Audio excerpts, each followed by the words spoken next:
এর পরের বার কিন্তু দূতাবাসের ভিতরেই ঢুকবো, ওই ভারতীয় পতাকাকে পুড়িয়ে দেওয়া হবে।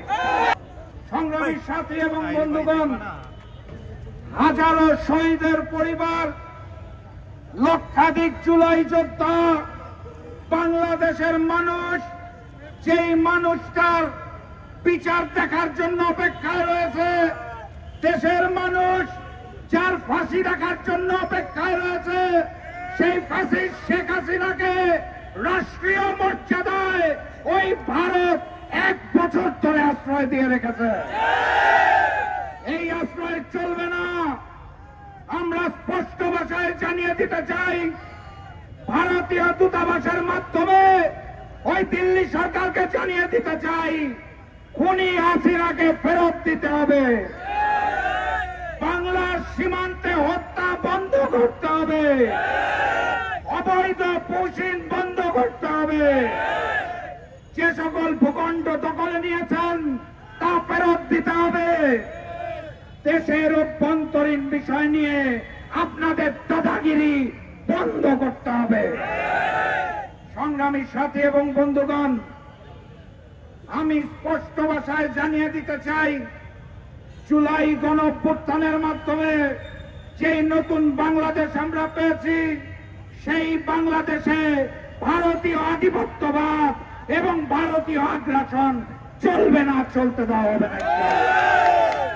শেখ হাসিনার আমলে বাংলাদেশ সেনাবাহিনী, বাংলাদেশ বিমান বাহিনী, এমনকি আমার বাম পাশে দাঁড়িয়ে থাকা পুলিশ বাহিনী সহ সচিবালয়, বিভিন্ন জায়গায় ভারতীয় কর্মকর্তা এবং রয়ের এজেন্টদের প্রবেশ করানো হয়েছিল।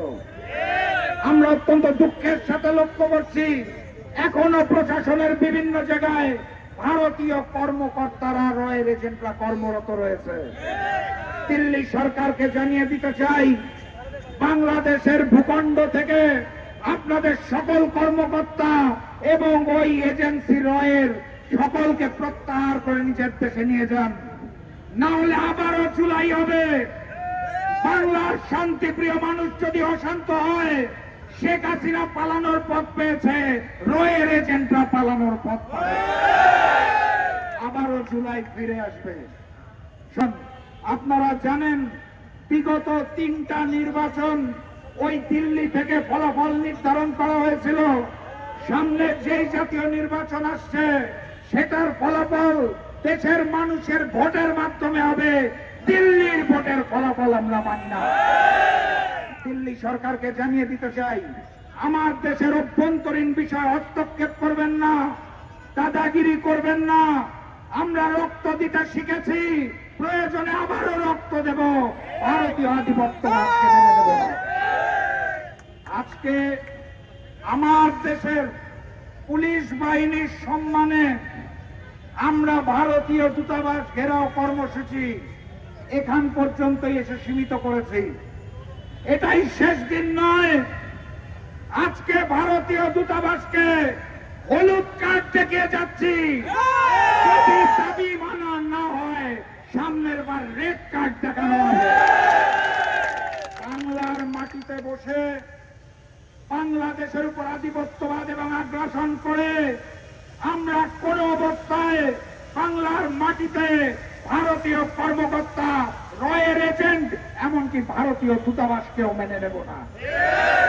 তাই স্পষ্ট ভাষায় জানিয়ে দিচ্ছি, খুনি শেখ হাসিনা এবং তার দোসর যাদের দিল্লি এবং কলকাতায় আশ্রয় দিয়েছেন, দ্রুততম সময়ের মধ্যে ফেরত দিন, না হলে লাল কার্ড নিয়ে আবারও দূতাবাস ঘেরাও করতে হবে। পরের বার পুলিশ প্রশাসনের কথায় থামবো না, পরের বার কিন্তু দখল হবে এবং লাল কার্ড দেখানো হবে ইনশাআল্লাহ। সবাই প্রস্তুত তো? কণ্ঠে কণ্ঠ মিলাতে হবে। দিল্লি না ঢাকা, দিল্লি না ঢাকা, হিন্দি না বাংলা, দিল্লি না ঢাকা। সবাইকে শুভেচ্ছা জানিয়ে পরবর্তী কর্মসূচির জন্য প্রস্তুত থাকার আহ্বান জানিয়ে আমি আজকের মতো বিদায় নিচ্ছি। কর্মসূচি এখানে স্থগিত থাকবে, শেষ হবে না। রেড কার্ড নিয়ে সবাই তৈরি থাকুন। এর পরের বার কিন্তু দূতাবাসের ভিতরেই ঢুকবো, ওই ভারতীয় পতাকাকে পুড়িয়ে দেওয়া হবে।